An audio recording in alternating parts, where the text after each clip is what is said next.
አሰላሙ አለይኩም ወራህመቱላሂ ወበረካቱ። የተወደዳችሁ እንዴት ቆያችሁን? የመጋቢት 18 2017 ዓመተ ልደት ሚንበር ኸበር ጀመረ። የዕለቱን ሚንበር ኸበር የመራው ፋይዛ መሐመድ ከናንተ ከተመልካቾች ጋር ቆያለሁ። እስከ ፍጻሜው አብራችሁን እንድትዘልቁ በአክብሮት እየጋበዝኩ ለዕለቱ ከያዝናቸው ጉዳዮች መካከል አበይቱን አስቀድማለሁ። በ27ኛው የረመዳን ሌሊት መስጂድ አልሐረም ከ3.4 ሚሊዮን በላይ ምዕመናን አስተናገደ። የሶማሌና የአፋር ክልሎች ህዝቦች የሰላምና የልማት ፎረም ተመሰረተ። የሞሮኮ ንጉስ ሙሐመድ ስድስተኛ የአፍሪካ ዑለሞች ፋውንዴሽን ልዑክ በቢላሉል ሀበሽ ሙዚየም ጉብኝት አደረገ። የሚሉት የሚንበር ኸበር አበይት ጉዳዮች ናቸው። አብራችሁን እንድትቆዩ በድጋሚ እየጋበዝን ወደ ቀዳሚው ኸበር አልፋለሁ። በረመዳን ኸበር እንጀምራለን። በ27ኛው የረመዳን ሌሊት መስጂድ አልሐረም ከ3.4 ሚሊዮን በላይ ምዕመናንን አስተናገደ። በመካ የሚገኘው መስጂድ አልሐረም በ27ኛው የረመዳን ሌሊት ሰላት ወቅት ከ3.4 ሚሊዮን በላይ ምዕመናን ማስተናገዱን ከስፍራው አዳዲስ መረጃዎችን የሚያወጡ መገናኛ ብዙሃን ዘገባ አመልክቷል። ኢንሳይድ ሐረመይን እንዳወጣው መረጃ ከሆነ በዕለቱ የተመዘገበው የምዕመናን ቁጥር 3,441,600 ነው። ይህ አሃዝ ለኡምራ ከመላው ዓለም ሀገራት ወደ ስፍራው ያመሩትን የሚያካትት ነው። በምሽቱ ባልተለመደ ሁኔታ ዝናብ ተስተናግዷል። በመስጂዱ የኢሻ ሰላት ሲቃረብ የመግቢያ በሩ በጊዜያዊነት እንደተዘጋም የሳውዲ አረቢያ ባለስልጣናት አሳውቀው ነበር። በሩ እንዲዘጋ መነሻ የሆነው በረመዳን 27ኛው ምሽት መስጂዱ ማስተናገድ የሚችለው ምዕመናን ብዛት በመሙላቱ ነው። እርምጃው የተወሰደው ተጨማሪ ሰው ማስተናገድ በምዕመናን ላይ ሊደቅን የሚችለውን የአደጋ ስጋት ለመቅረፍ በሚል እንደሆነም ተገልጿል። በተቀደሰው ስፍራ የምሽቱን የተራዊ ሰላት የመሩት ሼክ በድር አቱርኪና ሼክ ማሂር ናቸው። ቀዳሚው ሼክ 6 ረካ ሲያሰግዱ ተከታዩ ቀሪ 4ቱን ፈጽመዋል። የምሽትና የሌሊትን የማሳረጊያ ዱዓ የተደረገው በሼክ ሱዳይስ ነው። የማሳረጊያውን ዱዓ ያደረጉት ሼክ ሱዳይስ በሰቆቃ ውስጥ የጾሙን ወቅት እያሳለፉ ለሚገኙ ፍልስጤማውያን ዱዓ አድርገዋል። መስጂዱ ሊጠናቀቅ 3 ቀናት ብቻ በቀሩት የረመዳን ወር የመጀመሪያዎቹ 10 ቀናት ብቻ 26 ሚሊዮን ምዕመናንን አስተናግዷል። በዚሁ የጊዜ ሰሌዳ 5.5 ሚሊዮን የኡምራ ስነ ስርዓት መከናወናቸውን አልአረቢያ ዘግቧል። 180 ሺህ ገደማ ፍልስጤማውያን የእስራኤልን ክልከላ ተቋቁመው በአልአቅሳ መስጂድ የረመዳን 27ኛ ሌሊት ተራዊህ ሰላት ሰገዱ። በረመዳን 27ኛ ሌሊት 180 ሺህ ገደማ ፍልስጤማውያን የእስራኤልን ክልከላ ተቋቁመው በአልአቅሳ መስጂድ የኢሻና ተራዊህ ሰላት ላይ መሳተፋቸውን አናዶሉ ኤጀንሲ ዘግቧል። በጋዛ በቀጠለው የእስራኤል ጥቃት የእስራኤል ባለስልጣናት ወደ መስጂዱ በሚገቡ ሰዎች እድሜ ላይ ገደብ ቢጥሉም ፍልስጤማውያን ይህን ተቋቁመው ተገኝተዋል። ባለስልጣናቱ ባስቀመጡት የእድሜ ገደብ ለወንዶች የተፈቀደው ከ55 ዓመት በላይ ሲሆን ለሴቶች 50 ነው። የፍልስጤም ዜና አገልግሎት ዋፋ እንደዘገበው የተመዘገበው ቁጥር ከዚህ በላይ ሊጨምር ይችል የነበረ ቢሆንም የእስራኤል ወታደሮች ወደ መስጂዱ የሚወስዱ ኬላዎችን በመዝጋት ምዕመናን እንዲመለሱ በማድረጋቸው አልተሳካም። የእስራኤል ባለስልጣናት ዳግም በጋዛ በከፈቱት ጥቃት በርካታ ፍልስጤማውያን በረመዳን ወር ህይወታቸውን ተነጥቀዋል። የሶማሌና የአፋር ክልሎች ህዝቦች የሰላምና የልማት ፎረም ተመሰረተ። የሶማሌና የአፋር ክልሎች ህዝቦች የሰላምና የልማት ፎረም እንደተመሰረተ ይፋ የተደረገው በሁለቱ ክልሎች ህዝቦች የወንድማማችነት ግንኙነት ማጠናከሪያ መድረክ ላይ ነው። በአዲስ አበባ ከተማ በተካሄደው መድረክ ላይ የሰላም ሚኒስቴር፣ የኢትዮጵያ እስልምና ጉዳዮች ጠቅላይ ምክር ቤት እንዲሁም የሁለቱም ክልል የሀገር ሽማግሌዎችና የተለያዩ የህብረተሰብ ክፍሎች መሳተፋቸውን የኢዜአ ዘገባ ያመለክታል። የሰላም ሚኒስትር ዴኤታዎች ማለትም ዶክተር ኸይረዲን ተዘራና ቸሩጌታ ገነነ፣ የኢትዮጵያ እስልምና ጉዳዮች ጠቅላይ ምክር ቤት ፕሬዝዳንት ጽህፈት ቤት ኃላፊ ኡስታዝ አቡበከር አህመድን ባሳተፈው መድረክ ላይ የተናገሩት ዶክተር ኸይረዲን ተዘራ ፎረሙ የሁለቱ ክልሎች ህዝቦች ለጋራ ሰላምና አንድነት የሚሰሩበት ነው ብለዋል። ክልሎቹ በጋራ ሴቶቻቸውንና የወንድማማችነት ግንኙነትን ለማጠናከር የሚመክሩበት መሆኑን ዘገባው አመልክቷል። የኢፌዴሪ ሰላም ሚኒስቴር የሶማሌና የአፋር ህዝቦች የወንድማማችነትን መድረክ ያስጀመረው ማክሰኞ መጋቢት 16 2017 ነበር። የወንድማማችነት መድረኩ ለዘላቂ ሰላም ግንባታ መፍትሄ በመስጠት መግባባትንና የጋራ ልማትን ለማጠናከር ጉልህ ፋይዳ ይኖረዋል ተብሏል። በተያዘው የረመዳን ወር የአፋርና ሶማሌ ክልል ርዕሰ መስተዳድሮችን ጨምሮ የኢትዮጵያ እስልምና ጉዳዮች ጠቅላይ ምክር ቤት ከፍተኛ የስራ ኃላፊዎችን ያካተተ ልዑክ በጅጅጋና ሰመራ ከተሞች የኢፍጣር መርሃ ግብር መካሄዱ ይታወሳል። የወንድማማች መድረኩ የተዘጋጀው ከዚህ የኢፍጣር መርሃ ግብር በኋላ ነው። የአፋርና ሶማሌ ክልል በመሃላቸው አልፎ አልፎ ይከሰት የነበረውን ግጭት በዘላቂነት ለመፍታት ከወራት በፊት ከስምምነት ላይ መድረሳቸው ይታወሳል። የሞሮኮ ንጉስ መሐመድ ስድስተኛ የአፍሪካ ዑለሞች ፋውንዴሽን ልዑክ በቢላሉል ሐበሽ ሙዚየም ጉብኝት አደረገ። የሞሮኮ ንጉስ መሐመድ ስድስተኛ የአፍሪካ ዑለሞች ፋውንዴሽን ልዑክ በቢላሉል ሐበሽ ሙዚየም ጉብኝት ያደረገው ረቡዕ መጋቢት 17 2017 ዓመተ ልደት ነው። በማዕከሉ የተገኘው ልዑክ በእስልምና ሊቃውንት የተጻፉ ጥንታዊ ኪታቦችንና ሌሎችንም የእስልምናን ታሪክ በኢትዮጵያ የሚዳስሱ ቅርሶችን መመልከት ችለዋል።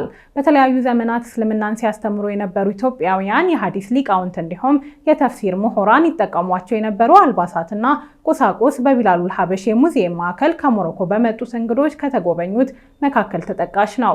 ጉብኝቱ ኢትዮጵያ ከእስልምና ጋር ያላትን ቁርኝት በተሰነደ መልኩ ለትውልድ ለማስተላለፍ በቀጣይ ይህንኑ የሚያሳዩ መጽሐፍቶችን ታትመው ጥቅም ላይ እንዲውሉ በጋራ ለመስራት መልካም አጋጣሚ ይፈጥራል ተብሏል። የልዑኩ አባል በሞሮኮ የታሪክና የሥነ ጽሑፍ ስራዎች ላይ በተመራማሪነት የሚሰሩት ዶክተር ሙሐመድ ማግራዊ በጉብኝቱ ደስተኛ መሆናቸውን ተናግረዋል።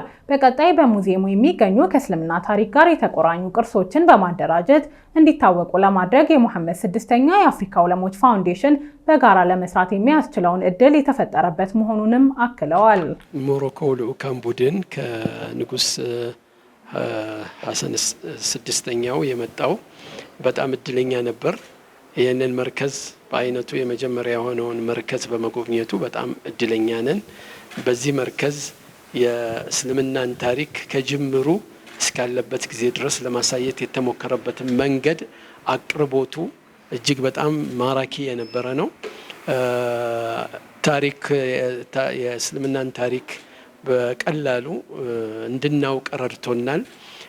እዚህ ላይ ያለውንም ደግሞ ለእስልምና ታሪክ ከፍተኛ የሆነ አስተዋጽኦ ያደረጉትንም ዑለማዎች እነሱንም ለማየት በቅተናል። ከመጀመሪያው ከጥንስሱ ከረሱል ሰለላሁ ዐለይሂ ወሰለም ደብዳቤ ጀምሮ ያለውን የታሪክ ቅኝት አስቃኝቶናል። በጣም ደስተኛ ነን ይህን ሁሉ ነገር በማየታችን። የእኛም ተቋም ደግሞ ከዚህ ሴንተር ጋር ሆኖ በበለጠ ደግሞ በቀሩት እንትኖች ላይ ለመስራት ማኑስክሪፕቶች ላይ በተለያዩ ስልጠናዎችንም በመስጠት ከጎናችሁ ሆነን ለመስራት ትልቅ ሀሳብ አግኝተንበታል ነው የሚሉት። የተወደዳችሁ እየተከታተላችሁ የምትገኙት ሚንበር ኸበርን ነው። አብራችሁን ስላላችሁ ደስ ይለናል። ለሚንበር ኸበር ማንኛውም ጥቆማ ወይም አስተያየት ካላችሁ በአጭር የስልክ ቁጥር 9282 ላይ ብትልኩልን አጣርተን መልሰን ለእናንተው እናቀርባለን። የሚቀናችሁ ማህበራዊ ሚዲያ ከሆነ በሁሉም አማራጮች @ሚንበር ቲቪ ብላችሁ ብትፈልጉን ታገኙናላችሁ። ድረገጻችንን www.minbertv.com ብትጎበኙ ደግሞ አዳዲስ መረጃ ታገኛላችሁ። አሁን ደግሞ የዕለቱን አብይ ጉዳይ እናስታውሳችሁና እንመለስ።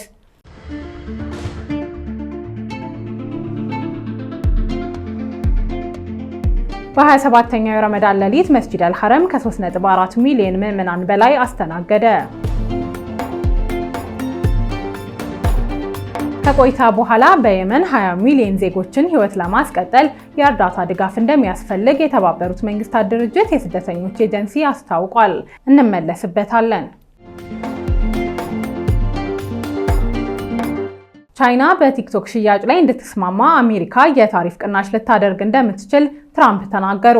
የአሜሪካው ፕሬዝዳንት ዶናልድ ትራምፕ በባይት ዳንስ ባለቤትነት የተያዘው ቲክቶክን ለመሸጥ ከስምምነት ለመድረስ ለቻይና የታሪፍ ቅናሽ ሊያደርጉ እንደሚችሉ ለጋዜጠኞች ተናግረዋል። ትራምፕ ረቡዕ እንደተናገሩት ከቲክቶክ ጋር በተያያዘ ቻይና ሚና መጫወት ይኖርባታል፣ ተሳትፏን በማጽደቅ ነው የሚሆነው፣ ያንን ደግሞ ያደርጋሉ ብዬ አስባለሁ ብለዋል። ምናልባት ታሪፍ ላይ ትንሽ ቅነሳ ወይም ከስምምነት ላይ እንዲደርሱ አንድ ነገር እናደርጋለን ሲሉ አክለዋል። ዶናልድ ትራምፕ ይህንን ያሉት ወደ አሜሪካ በሚገቡ ሁሉም መኪኖችና የመኪና መለዋወጫዎች ላይ የ25 በመቶ አዲስ ታሪፍ ከጣሉ በኋላ ነው። ፕሬዝዳንቱ ወደ ስልጣን እንደመጡ በቀድሞ ፕሬዝዳንት በጆ ባይደን አስተዳደር ቲክቶክን ለማገድ ወጥቶ የነበረውን ሕግ ተግባራዊነቱ እንዲዘገይ አድርገው እንደነበር ይታወሳል። እንደ አውሮፓውያኖቹ አቆጣጠር በ2024 የጸደቀው ሕግ የብሔራዊ ደህንነት ስጋቶችን በመጥቀስ የቲክቶክ ባለቤትነት በሽያጭ ወደ ሌሎች እንዲተላለፍ ወይም እንዲታገድ ሲል ውሳኔ ያሳልፏል። ለዚህ የተቀመጠው የጊዜ ሰሌዳ መጋቢት 27 2017 ቢሆንም ትራምፕ ግን ከዚህ ቀደም ብሎ ቢያንስ የስምምነቱ ዝርዝር ሁኔታ ላይ ይደርሳል ብለው እንደሚጠብቁ ተናግረዋል። አያይዘውም ቻይናዊ ያልሆኑ ገዢዎችን ለማግኘት በሚል ተቀምጦ የነበረውን ቀነ ገደም ለማራዘም ፈቃደኛ መሆናቸውንም ገልጸዋል። እንደ ቢቢሲ ዘገባ ከሆነ በ10 ሚሊዮን ዶላሮች የሚገመተውን ቲክቶክን ለመሸጥ ስምምነት ላይ ለመድረስ ትልቁ ተግዳሮት የቤጂንግ ይሁንታ ማግኘት ነው። ትራምፕ ከዚህ ቀደም በድርድር ለማሸነፍ ታሪፍን እንደ ማስፈራሪያ ተጠቅመው ያውቃሉ። ፕሬዚዳንቱ በጥር ወር መጨረሻ ላይ ወደ ዋይት ሃውስ በተመለሱበት የመጀመሪያው ቀን ቻይና የቲክቶክ ስምምነትን ካላጸደቀች ተጨማሪ የአስመጪ ቀረጦችን እንደሚጥሉ ዛቻ ሰንዝረዋል። ታዋቂውን የማህበራዊ ሚዲያ መተግበሪያ ቲክቶክን በአሜሪካ ብቻ 170 ሚሊዮን ሰዎች ይጠቀሙታል። በመጀመሪያው የፕሬዝዳንትነት ስልጣን ዘመናቸው ቲክቶክ እንዲታገድ የጠየቁት ዶናልድ ትራምፕ አሁን አካውንት ከፍተው ቪዲዮዎችን መጫን ጀምረዋል። ዶናልድ ትራምፕ ከ15 ሚሊዮን በላይ ተከታዮች ያሏቸው ሲሆን በፕሬዝዳንታዊ ምርጫ ዘመቻ ወቅት በቢሊዮኖች የሚቆጠሩ እይታዎችን አግኝተዋል። በየመን 20 ሚሊዮን ዜጎችን ሕይወት ለማስቀጠል የእርዳታ ድጋፍ እንደሚያስፈልግ የተባበሩት መንግስታት ድርጅት የስደተኞች ኤጀንሲ አስታወቀ። የተባበሩት መንግስታት ድርጅት የስደተኞች ኤጀንሲ በየመን 20 ሚሊዮን ዜጎችን ሕይወት ለማስቀጠል የእርዳታ ድጋፍ እንደሚያስፈልግ ያስታወቀው አዲስ ባወጣው መግለጫ ነው። ኤጀንሲው ዜጎቹን ለእርዳታ የዳረገው በሀገሪቱ ለ11 ዓመታት የቀጠለው ጦርነት መሆኑንም ገልጸዋል። መቀመጫውን ስዊዘርላንድ ጄኔቭ ያደረገው የስደተኞች ኤጀንሲ በተባበሩት መንግስታት ድርጅት ስር ከሚገኙ ድርጅቶች ውስጥ አንዱ ነው። እንደ አውሮፓውያኖቹ አቆጣጠር 1951 የተመሰረተው ድርጅቱ በሀገር ውስጥ ግጭቶች በተፈናቀሉ ዜጎች ላይ በስደተኞች እንዲሁም በስደተኞች ጉዳይ በሚሰሩ ሰራተኞች ከእርዳታ ጋር የተገናኙ ፕሮግራሞች እንዲቀላጠፉ የሚሰራ ድርጅት መሆኑ ይታወቃል። እንደ ድርጅቱ መረጃ ከሆነ በየመን 4.8 ሚሊዮን ዜጎች ከቤት ንብረታቸው ተፈናቅለው አሁንም ወደ ቀድሞ ቀዬ አልተመለሱም።